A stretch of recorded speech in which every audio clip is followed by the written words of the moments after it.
Galera, agora finalmente a gente vai tratar sobre a crise do liberalismo político. Falamos da crise de 29, que representou a crise do liberalismo econômico. Agora, ao falar da ascensão, ou seja, do crescimento do chamado nazifascismo, nós também estaremos falando sobre a crise do liberalismo político. Eu queria começar comentando com vocês o principal motivo que levou à ascensão desse tipo de regime. Tá? O motivo que levou isso foi uma verdadeira descrença popular. As pessoas estavam descrentes, uma descrença popular, elas estavam descrentes do que acontecia na sociedade até então. Por que isso começou a acontecer? Preste atenção. Quando acaba a Primeira Guerra Mundial, as pessoas perceberam que as democracias liberais, com aquele princípio de representatividade, com a existência de assembleias, com a ideia de voto, a ideia de eleição, tudo isso levou, na verdade, a uma das maiores guerras da história. A Primeira Guerra Mundial envolveu inúmeros países da Europa e também países do mundo inteiro. Para pensar, será que a democracia está funcionando? Os países se envolveram numa guerra gigantesca. Essa democracia liberal, representativa, em que todo mundo vota, tem direito de votar, coisa linda, maravilhosa, foi essa democracia proposta pelo liberalismo político que levou o mundo a uma crise da história do capitalismo sem precedentes, que foi a crise de 29. Então as pessoas não estão acreditando mais na eficácia do liberalismo político. As pessoas começam a achar que esse negócio de votar não adianta para nada, as pessoas começam a acreditar que a democracia não funciona e que o que serve de verdade, o que vai tirar a pessoa da crise, da miséria, do desemprego, da fome, é um regime mais autoritário. Então as pessoas começam a aplaudir líderes carismáticos, conseguem através de uma boa interpretação, de uma boa fala, dizer aquilo que as pessoas estão pensando, que é o seguinte: a democracia liberal não funciona e para tirar os países da crise econômica mundial é necessário um governo que interfira rápido, de forma enérgica. E qual é o tipo de governo que tem a capacidade de intervir da maneira como quiser? Governos autoritários. É por isso que a partir da década de 30 começam a surgir no mundo regimes com extremo caráter autoritário, que passam a ser conhecidos como regimes fascistas. Atenção, eu coloquei aqui o nazifascismo pelo seguinte: o nazismo, que começa a existir na Alemanha e só existiu na Alemanha, é uma pequena derivação do fascismo. O fascismo primeiro surge na Itália com Benito Mussolini e ele se espalha pela Europa. Então a gente tem que falar fascismo, com S, fascismos no plural, porque existiram vários regimes fascistas pela Europa. Com ênfase de que o nazismo é um regime mais particular, é um regime mais específico que a gente vai abordar daqui a pouquinho. Então eu quero que você olhe aqui, por exemplo, esse diagrama que eu montei. Esse diagrama é muito importante para você entender o seguinte: ao longo da história existiram vários tipos de regimes autoritários.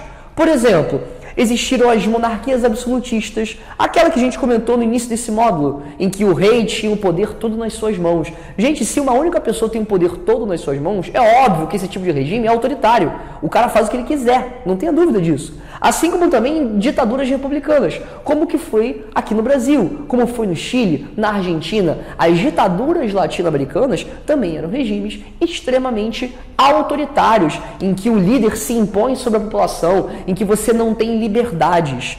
Os fascismos também são tipos de regimes autoritários. Agora, sem sombra de dúvidas, o nazismo em particular e o stalinismo, que é o regime que aconteceu na União Soviética sob o comando de Joseph Stalin, esses dois em particular têm características bem mais específicas.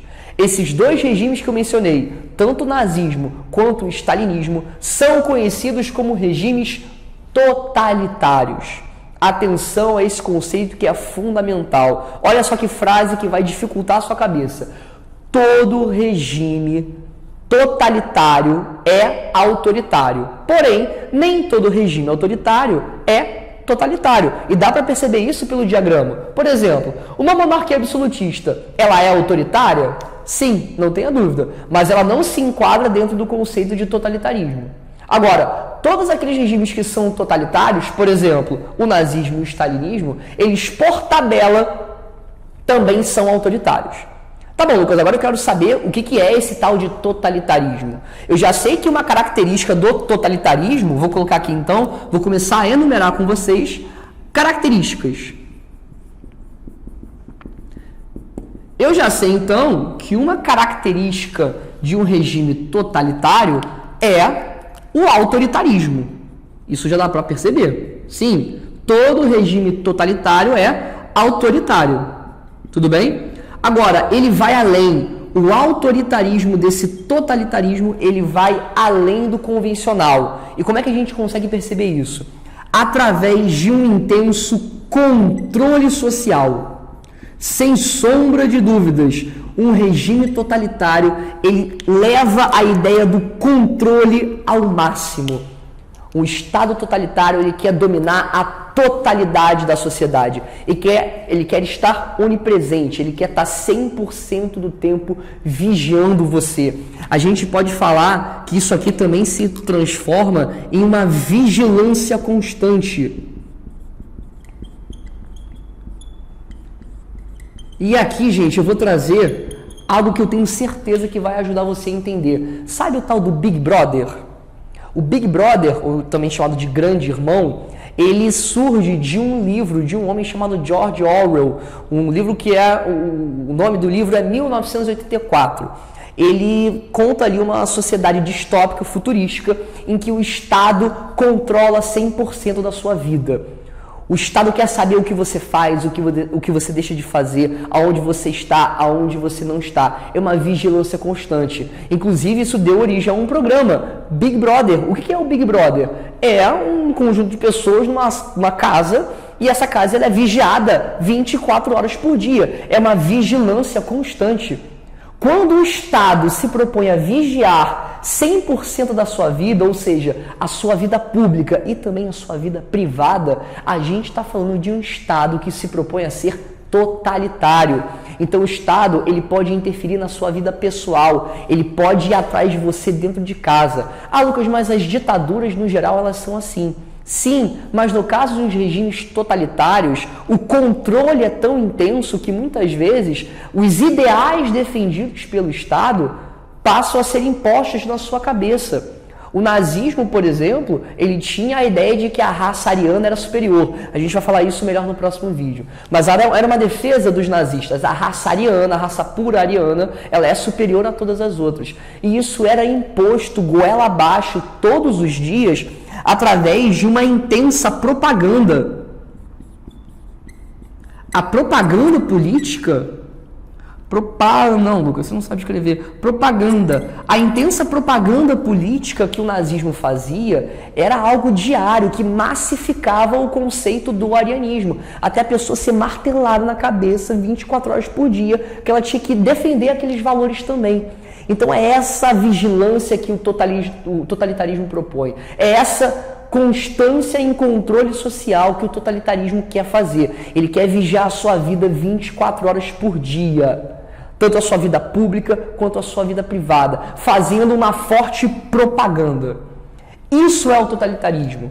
E muitos historiadores e pesquisadores entendem que na história só existiram dois tipos de governos totalitários: o nazismo e o stalinismo. No nosso próximo vídeo, a gente vai falar das diferenças entre o nazismo e o fascismo italiano. Atenção, o nosso vídeo aqui se propõe a analisar os regimes da direita que foram autoritários. Existiram regimes da esquerda também que foram autoritários? Sim, por exemplo, o socialismo soviético foi um regime extremamente autoritário. O stalinismo, por exemplo, ele é um movimento de esquerda. Então perceba que aqui não tem nada a ver se é de direita ou de esquerda, isso não importa. A gente está falando de regimes que se propuseram a ser autoritários, questionar a democracia liberal. Tudo bem? Galera, até o nosso próximo vídeo.